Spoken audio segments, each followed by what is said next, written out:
this is Dennis from Oak Park Veterinary Clinic with another installment of veterinary video visits. Today I have Ava helping me demonstrate the proper technique for a bath in your home. And when you're doing your bath with your pet, it's a good idea to try to get everything out of the way. So nail trim, ear cleaning, and bath all at one time so that it's less traumatic for your pet and less traumatic for you. And then usually between 4 and 6 weeks, it's probably, unless your dog had an incident with mud or something, 4 to 6 weeks is plenty. So today we're going to start with Ava and we're going to do some of her nails. And you simply want to grab the paw and not go up to the quick. We're just going to cut off the tips, the very sharp claw parts. That way it's not traumatic for Ava and you're able to do it more frequently without your pet having difficulty or being resistant to it. So Ava's being very cooperative and we're just what we call tipping those nails to take the claw portion off without getting to the quick. From there we're going to proceed to the bath. And when we bathe our dogs, we want to make sure that we use a shampoo that is specific for pets. Here at Oak Park Veterinary Clinic, we offer a full line of private label shampoos made specifically for your pet and your pet's skin condition to our specifications.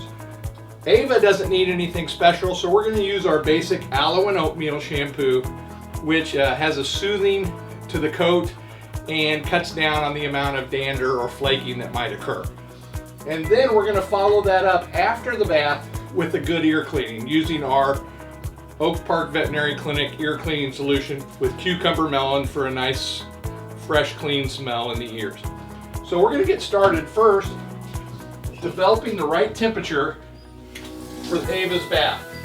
So we get the water lukewarm for your pet. We don't want it too cold or too hot. We want them to be able to enjoy their time in the bath. And we soak the skin or the fur completely. Ava has a short coat, so it makes it a little bit easier.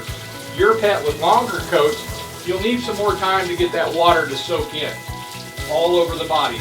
And do the head, but again, close off those ears with the ear flaps so we try to limit the amount of water getting in the ear. And yes, you're going to get wet while your dog gets wet. Can't be helped. Once we've done that, we'll turn the water off. And you may do this in your driveway in the summertime or spring, or you may do it in a tub or your shower, wherever you happen to have room. We have the benefit of having a good setup to do baths, but make it the best you can at your home. We're going to apply a liberal amount of shampoo to Ava, starting at her tail and working forward with a line of shampoo along her spine. And that should be sufficient to be able to work in. You can use your hands, but we find that a little dish scrubber works better to get it inside the coat and under the skin, into the skin, under the fur. So we'll scrub Ava all the way up along her back first, and you may have to add some water to get it to lather up as you go along, because a lot of the water has run off of Ava. With your dogs with a heavier coat, the water tends to stay in more. But by using this scrubber, we're able to build up the lather and really work the dead skin cells to get those to come up off of Ava and any dirt that Ava might have on her. So we're going to work her up really well, starting at the back, getting under the belly, her backside, all of her legs and paws, her neck, and we're going to do a little bit on the head, but we're mostly going to do the head with our hands so that we don't get shampoo in Ava's eyes or in Ava's ears.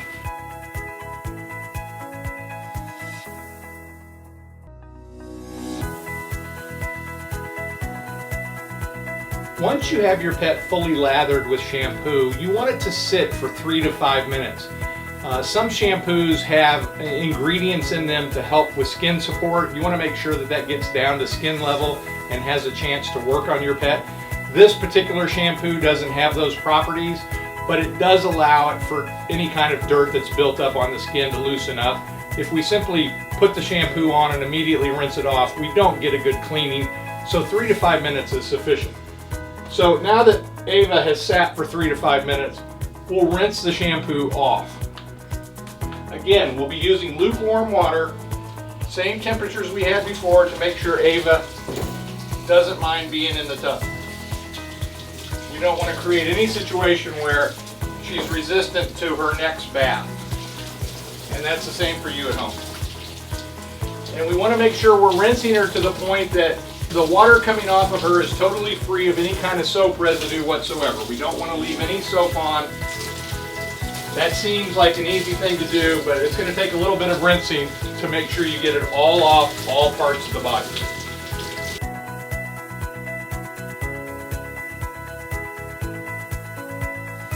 Okay, now that Ava has shaked herself dry, we'll towel dry her, starting at the face to get all the goobers off her eyes, get her jowls clean, start getting here. We're not very rough, we're simply just putting the towel on and like we're petting.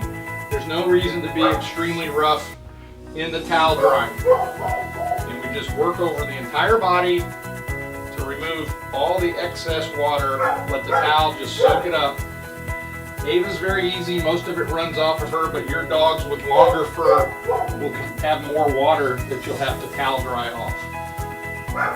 After we towel dry Ava, we want to make sure that we clean the ears. We want to get any water that occurred during the bath out of her ears with the help of the ear cleaner. It will help dry out the ear canals and keep her ears clean.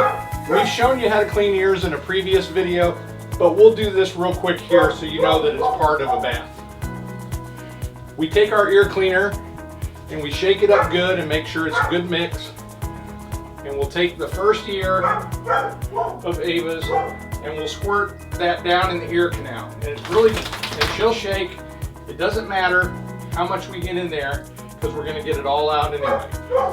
So we'll rub the ear back and forth, the ear flap, to get all the dirt loosened up from the ear cleaning solution. And at this point in the bath, you can do both ears. In our ear cleaning video, we tell you to do them one at a time. But since we're here and we're already wet, we can get both of the ears done with the cleaning solution inside. We loosen that up. And then we use a cotton ball or cotton to clean out the inside of the ear. Never a cotton tipped applicator or a Q-tip inside your dog's ears. We never want to do that. And we simply take the cotton ball and we clean out the inside of the ears and help dry them out. And if Ava wants to help us by shaking, that's perfectly fine. We get both ears clean, and then Ava's ready to go back in her run and finish drying. That's the proper procedure for giving your dog a shampoo, along with ear cleaning and nail trimming. We hope you tune in to another video visit in the future, and thanks for watching.